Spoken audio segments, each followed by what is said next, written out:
Hello again, ladies and gentlemen. Eddie Marcus, spokesman and advocate of basic human rights. A few moments ago, I was speaking on the subject matter, people, you're going to find this difficult to believe. And I was using the analogy about Edward Snowden in saying that his activity made him angelic, meaning that he walked in ignorance, but he stepped into the light. And when he stepped into the light, he began to shine.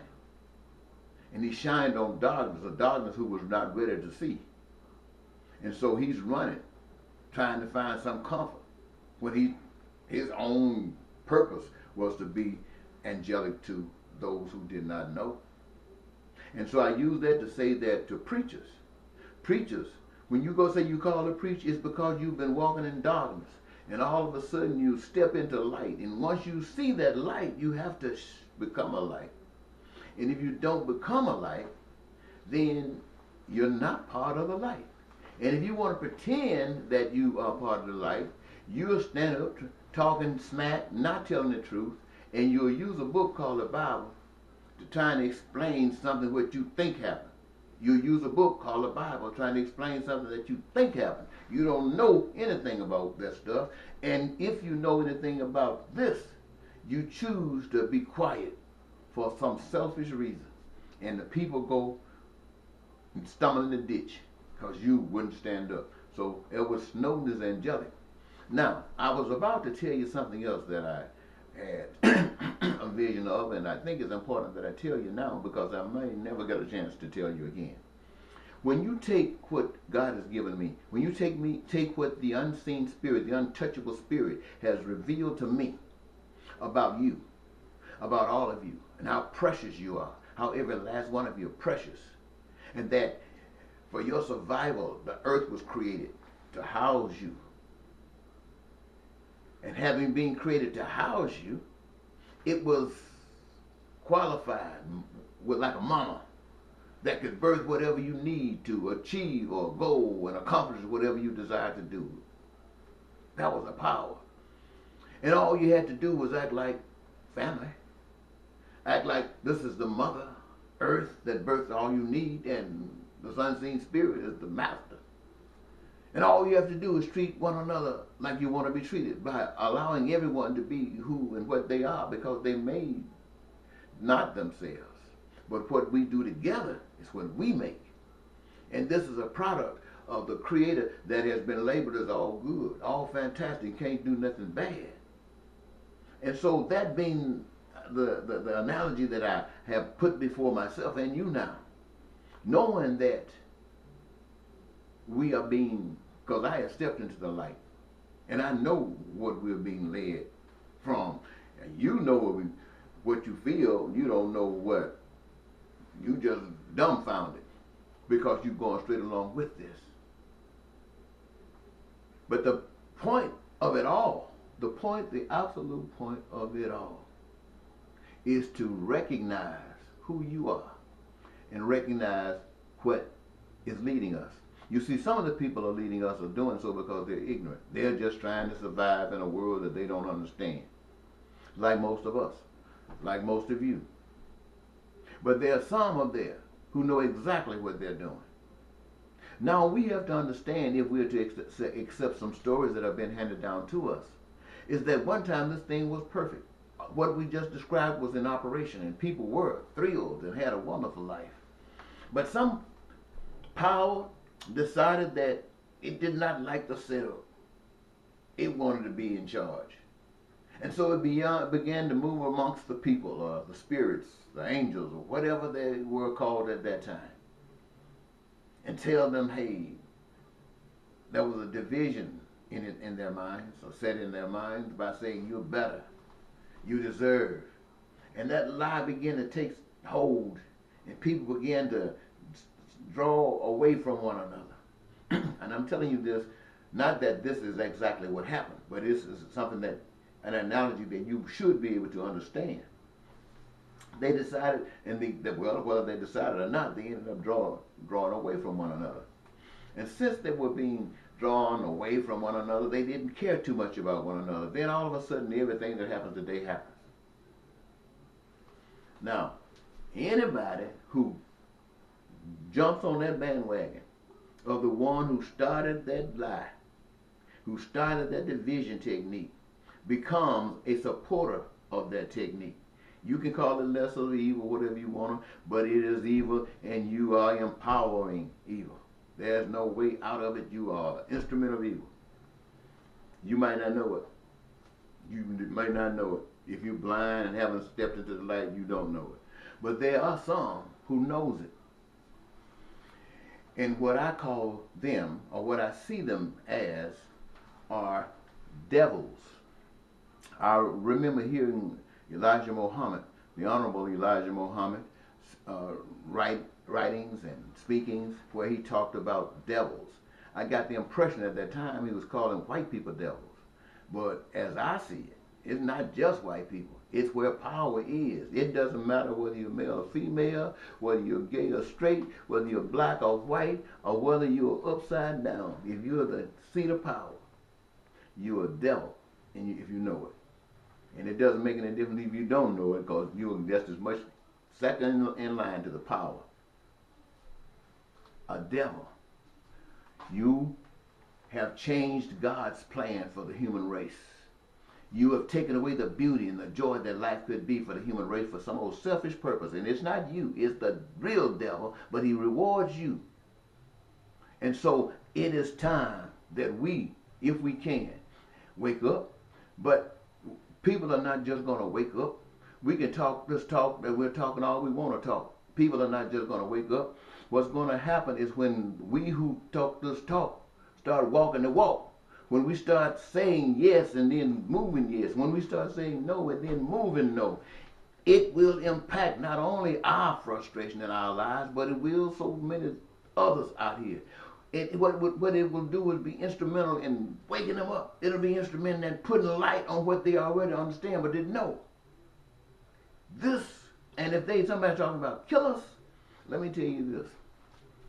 To know, to be in the light, to know of the power that most of the folks don't know anything about, is to have no fear. Because what happens, whatever happens, that power is in control and takes over. Now, whether something happens to me that nobody else on the earth understands and thinks is so bad, that's you. That's on you. That's not on me. I know this power. I know the story that when Jesus was on the cross, everybody thought he hung his head and was going through so much pain and suffering. Let me tell you something. Every throne that entered into his skin brought him a measure of joy that he could not hold contain.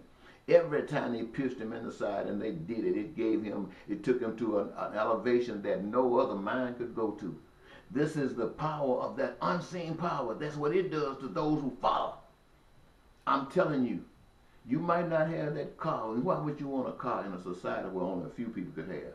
Why would you want a nice car when there are people who got, cars that cost almost $1 million, and you right here riding a truck that's falling apart every day? What kind of society do you think you're living in? You're living in hell. So what I say to you, we're living in hell. Ooh, I had planned on talking about something else. I sure didn't plan on talking about this, but this is, I bet, difficult to believe. We are living in hell. And the powers that be, wherever they are, if they know what's going on, they are devils. And if they don't know what they're going on, if they're just ignorant, they are ignorant devils. And people out here in the world that's following them are little devils as well. And whatever way we swing in, we are devils. Because there's not but one way to swing that would take us away from that devil's nest, and that is to swing toward life and the life giver. And what is that? And where is that? That's us, all of us together, using the benefits of love to one another that is being generated from the Father. Now, let me go on to this other thing I had notes I put together. I want to thank you so very much for giving me this your time. Whether it's good or not, it was as far as I'm concerned. My little project today comes from the book of Samuel, the 1 Samuel, beginning at the 8th chapter. I'm going to paraphrase a little there and say that the people say they want a king instead of a God representative. Those of you who are familiar with that part of the scriptures, They say they want a king instead of a God representative. Now, why would the Israelites want a king instead? Well, you know what the story goes, but I'm not going to go into that. I'm just going to tell you this. Because they were worse, the God representatives, they were worse than the state.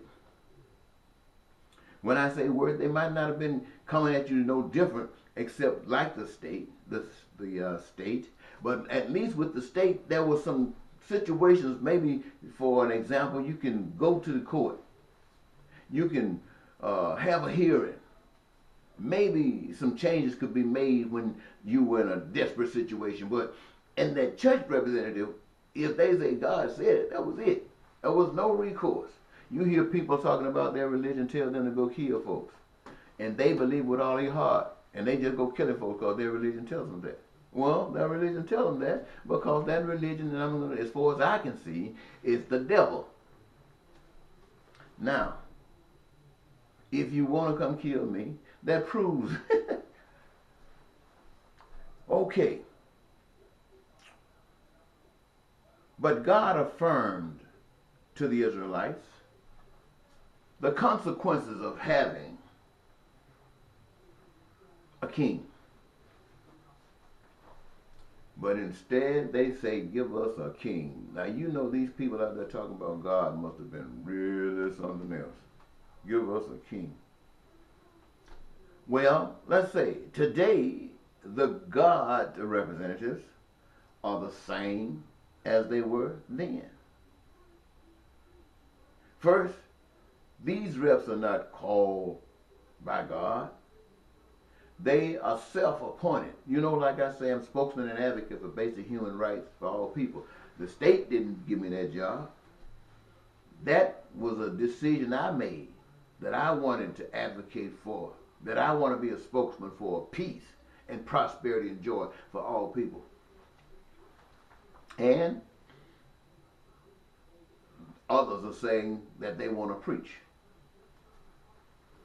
The problem is that they, as I had said earlier in the presentation, are not of light. They just want to preach. So they make a decision that they want to serve God by preaching. And the mold has already been set, so it's easy for them to follow. Just start getting the scripture, get the Bible, learn the scripture, start talking scripture, going places, talking scripture. And next thing you know, if you're charismatic, you got a couple of people want to listen to you, and so you just out there passing the stories along, and it's accepted because that's all they do.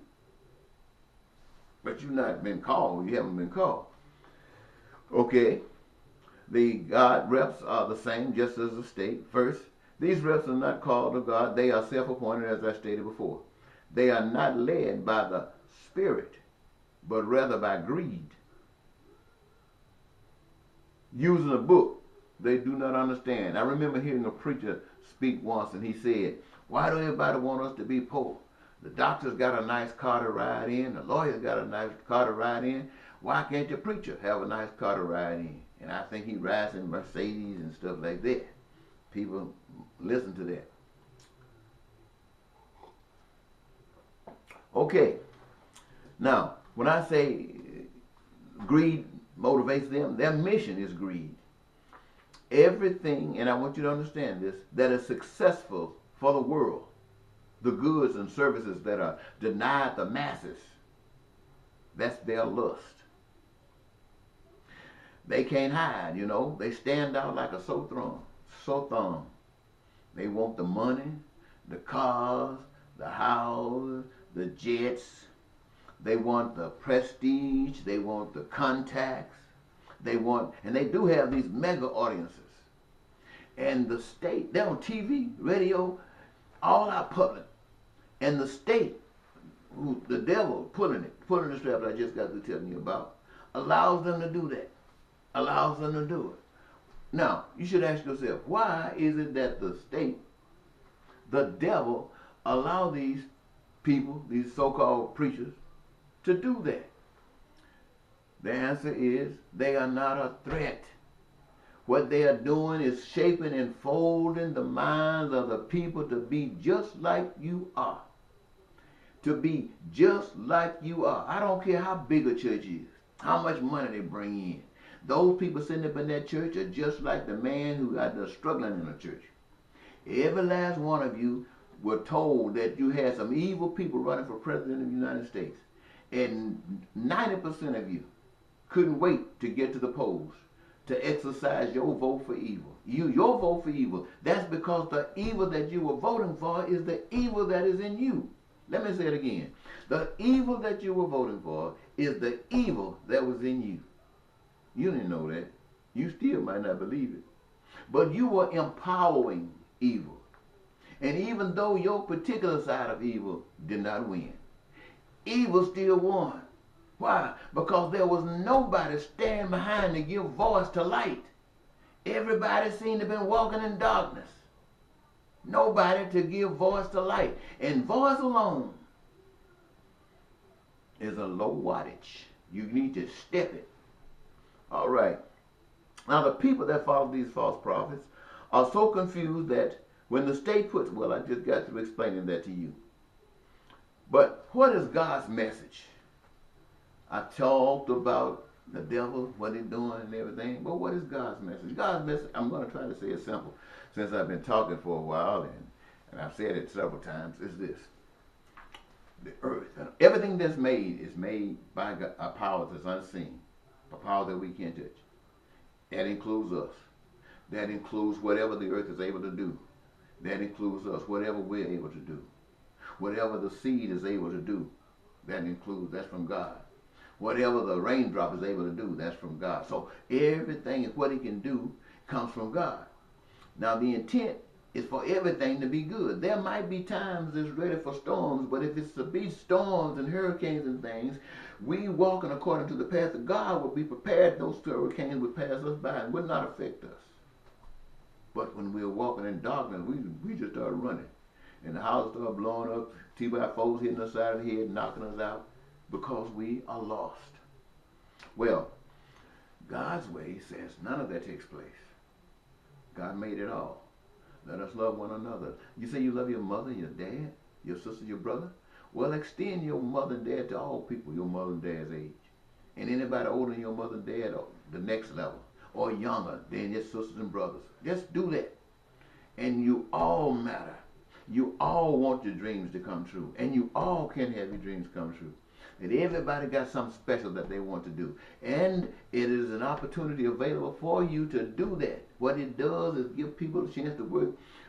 I know they love to be doing it all the time, but because of the number of people that's getting in there that wants to get in there and put their hands to it as well, it gives you a chance to step on out and do some other things that's about living, so you can stop getting old and having arthritis and dead kidneys and prostate cancer, wondering can you get somebody to die and give you something so you can keep on living with your no good active self. But God loves you. Well, I told you that the devil was running the show. I told you that Edward Snowden is an angel. And I told you that everybody that's trying to put him in the sack and call him everything, kill him and stuff like that, are demons. Are demons. And the ones that's in charge are devils. And all of us who are not trying to make a change for better for all people, not just for your race, not just for your gender, but for all people. If you're not trying to do it for all people, you are a devil. And if you're trying to do it for all people, you are an angel. An angel. Now, I hope you, even though it's difficult, believe exactly what I've shared with you. Bye-bye.